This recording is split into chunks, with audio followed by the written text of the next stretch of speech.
आज हम बात करेंगे गयासुद्दीन बलबन के बारे में, जो कि आपकी परीक्षा के लिए बहुत ही महत्वपूर्ण है। तो वीडियो को लास्ट तक देखें और चैनल को सब्सक्राइब करें। बचपन में बलबन को मंगोल उठा कर ले गए थे और गजनी ले जाकर उन्होंने बसरा के ख्वाजा जमालुद्दीन के हाथों बेच दिया। ख्वाजा जमालुद्दीन उसे दिल्ली ले आए। इल्तुतमिश ने बलबन को ग्वालियर विजय के बाद खरीदा और उसकी योग्यता से प्रभावित होकर उसे खासदार का पद सौंपा दिया। रजिया के शासन काल में वह अमीर ए शिकार के पद पर था। रजिया के बाद उसका भाई मुजुद्दीन बहराम शाह 1240-1242 तक गद्दी पर बैठा। बहराम शाह के शासन काल में वह अमीर ए आखुर अश्वशाला का प्रधान बना। बहराम शाह के बाद अलाउद्दीन मसूद शाह 1240-1246 गद्दी पर बैठा। मसूद शाह के काल में ही बलबन ने अपनी शक्ति बढ़ाना शुरू किया। बलबन ने मसूद शाह को कैद करके कारागार में डाल दिया, जहां उसकी मृत्यु हो गई। मसूद शाह की मृत्यु के बाद नासिरुद्दीन महमूद 1246-1265 गद्दी पर बैठा। नासिरुद्दीन के समय में सुल्तान व तुर्की सरदारों में जो शक्ति संघर्ष चल रहा था वो खत्म हो गया।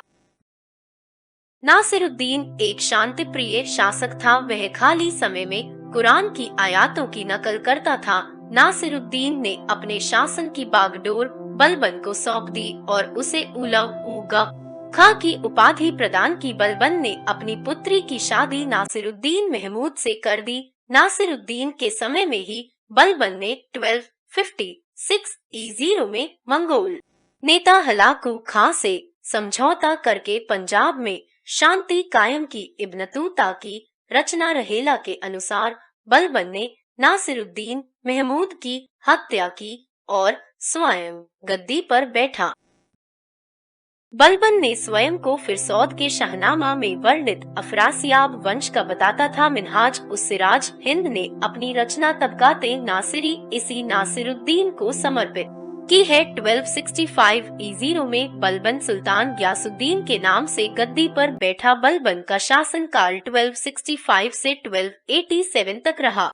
बलबन ने गद्दी पर बैठते ही सर्वप्रथम सुल्तान के पद की गरिमा कायम की और दिल्ली सल्तनत की सुरक्षा के प्रबंध किया।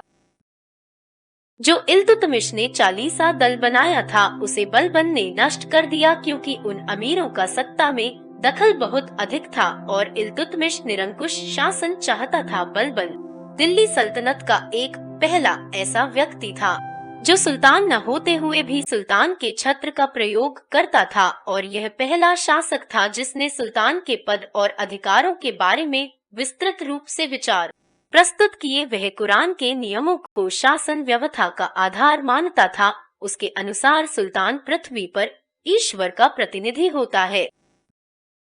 बलबन ने सुल्तान की प्रतिष्ठा को स्थापित करने के लिए रक्त और लौह नीति अपनाई। बलबन ने कहा कि सुल्तान का पद ईश्वर के समान होता है तथा सुल्तान का निरंकुश होना जरूरी है। उसके अनुसार राजा को शक्ति ईश्वर से प्राप्त होती है, इसलिए उसके कार्यों की सार्वजनिक जांच नहीं की जा सकती। बलबन ने अपनी शक्ति प्रदर्शित करने के बाद जिल्ले इलाही ईश्वर का प्रतिबिंब की उपाधि धारण की।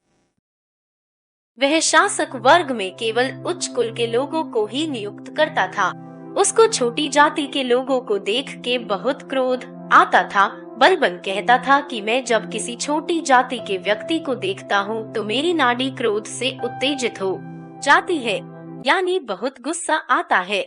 बलबन दरबार में संपूर्ण वेशभूषा के साथ उपस्थित होता था। उसने दरबारी शिष्टाचारों को कठोरता से लागू किया। उसके दरबार में न तो कोई हंसता था न मुस्कुराता था तथा उसके समय में दरबारियों का शराब पीना भी निषेध था।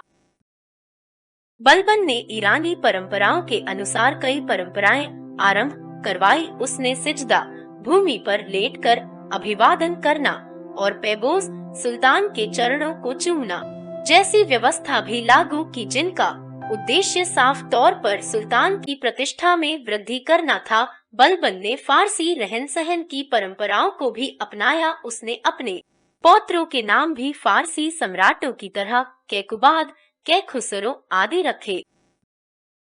बलबन के दरबार में प्रत्येक वर्ष ईरानी त्योहार नौरोज काफी धूमधाम से मनाया जाता था। इसकी शुरुआत बलबन के समय से ही हुई। बलबन ने अपने चचेरे भाई शेर खां को जहर देकर मरवा डाला। 1285 E0 में मंगोलों ने तैमूर खां के नेतृत्व में मुल्तान पर आक्रमण किया, जिसमें बलबन का पुत्र मोहम्मद मंगोलों से लड़ता हुआ मारा गया। अपने पुत्र की मृत्यु का बलबन को बहुत गहरा आघात पहुंचा तथा शीघ्र ही 1 वर्ष के अंदर ही बलबन की भी मृत्यु 1286 E0 में हो गई।